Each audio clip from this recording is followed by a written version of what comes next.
Okay, so in our modern world, it really feels like we're just swept up in this constant current, doesn't it? Yeah, totally. This pressure to keep moving, achieving, being always on, it's pretty intense. Right. And sometimes just stopping, being still, it can feel almost, well, wrong, like a luxury or even, a sign of weakness. So maybe that's missing something really important. Exactly. What's really interesting here, looking at our sources, is that real strength, genuine progress, it's not just about constant movement. Okay. So, this deep dive, we're going to explore this idea that pops up everywhere from like ancient philosophy to modern research. This profound power you find in both stillness and movement. A power in both. Yeah, and the real trick, the wisdom, seems to be figuring out when to lean into that quiet and when it's time to surge forward. Right. So our mission for you listening in is really to unpack what these two states actually mean, stillness and movement. And more importantly, how you can take this idea, this wisdom, and actually apply it in your own life, moving from just knowing about it to, well, doing it. Making it practical. Exactly. So let's talk stillness first.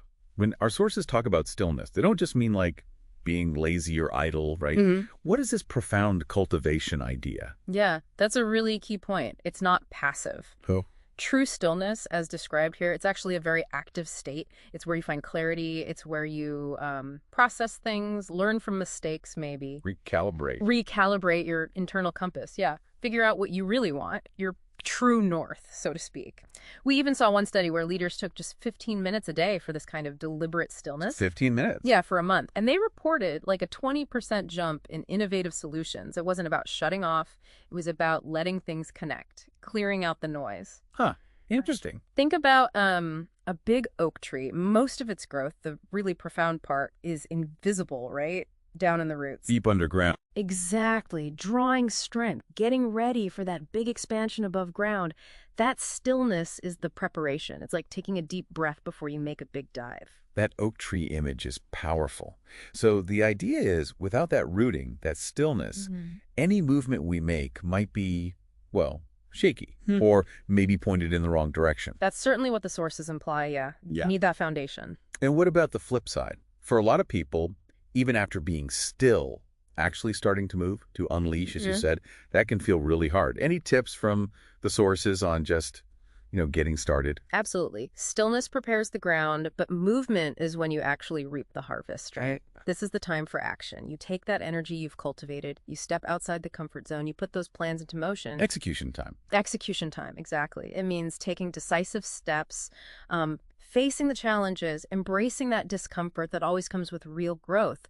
The material often highlights just starting small. One small step. One small, committed step. Build momentum from there. Like a river, It carves its path, finds its way around obstacles, keeps moving towards the sea. You need that kind of purposeful flow to turn potential into reality. Okay, so stillness for grounding, movement for progress. But how do we know when? That seems like the hardest part. The art of it, really. Knowing when to be still and when to actually move. How do we develop that discernment? Yeah, that's the million-dollar question, isn't it? And that's where the deepest wisdom seems to lie. Our sources really stress self-awareness here. Knowing yourself. Knowing yourself, listening to that inner voice, even when everything outside is shouting at you to do something else, having the courage to defy those pressures sometimes. It's about finding your own rhythm, not just marching to society's drumbeat. Some older texts even talk about developing inner weather sense. Inner weather sensing, like intuition. Kind of, yeah. Knowing when conditions are right internally for processing versus when they're right for acting externally. It's a skill you build through practice, reflection, and learning to trust that gut feeling. So it's really about a balance then, a dynamic dance between these two states. Exactly. Like breathing in and breathing out. Root and branch, thought and action. It's not picking one, it's embracing both. Perfectly put. So for you listening, maybe take a moment to reflect. Where are you right now? Have you been running frantic, maybe needing some stillness to recharge and find your bearings again? Or maybe you've been still for a while. Yeah. Planning, thinking, refining. Yeah. And maybe now's the time to shake off that hesitation and just launch. Yeah, launch forward with that determination you've built up. So the question to leave you with is this. How can you best honor both?